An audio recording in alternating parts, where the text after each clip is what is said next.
আমরা চাই এটা সুষ্ঠু সমাধান। কারণ 2016 সাল থেকে আজ সরকার শাসিরা যেভাবে একের পর এক নির্বাচন দিয়ে অবৈধভাবে দখল করে রাখছে, তারাও 2016 সাল থেকে সরাবাই করে এখন পর্যন্ত সরায় নাই। আমরা চাই আজকেই সমাধান হবে এবং আলটিমেটাম 2 দিন কি 3 দিনের মধ্যে সরাই দিতে হবে। আর না হয় আমরা দখল করে আমাদের হল বানাবো, কারণ আমাদের থাকার মতো জায়গা নাই।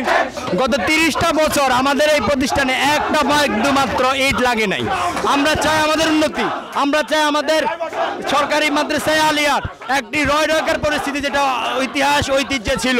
উপমহাদেশে প্রথম প্রতিষ্ঠান হয়েও দীর্ঘদিন থেকে মাদ্রাসা অবহেলিত। এই মাদ্রাসা কেন্দ্রীয় খেলার মাঠে আমাদের অস্থায়ী আদালত নামে বিচারিক প্রহসন শুরু করা হয়েছে, এটাকে স্থায়ী করার চেষ্টা করছে। আমরা এটাকে চাচ্ছি আমাদের এখান থেকে যে কোনো মূল্যে সরাতে হবে। তার বিরুদ্ধে আমাদের অবস্থান কর্মসূচি, আমাদের কর্মসূচি জানান দেয় যে আমরা অভিন্ন নয়।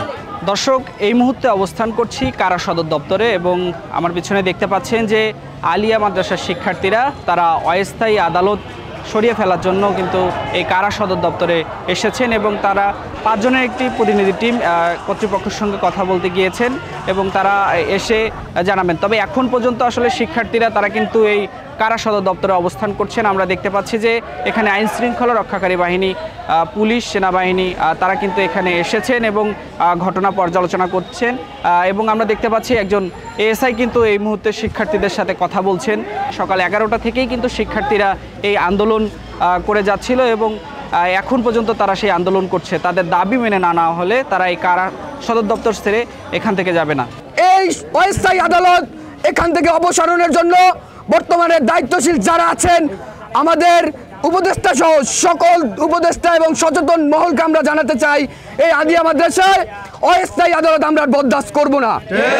এক সময় 2022 সালের ডিসেম্বর মাসে তৎকালীন স্বৈরাচারের দোসর অবৈধ মেয়র তাপসের নেতৃত্বে এই খেলার মাঠকে নতুন করে তারা একটা থার্ড পার্টির জন্ম দিয়ে তারা সিটি কর্পোরেশন আন্ডারে পরিচালনা করার ষড়যন্ত্র করেছিল।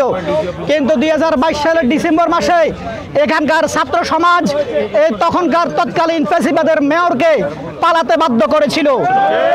উপস্থিতি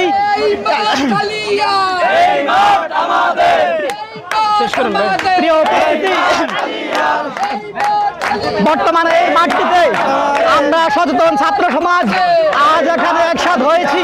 আমাদের প্রাণের দাবি যে কোনো মূল্যে মাদ্রাসা আলিয়া ঢাকার এখানে বসায় অস্থায়ী আদালত, এটাকে অতি দ্রুত নিরসন করতে হবে। অবস্থা সংগ্রাম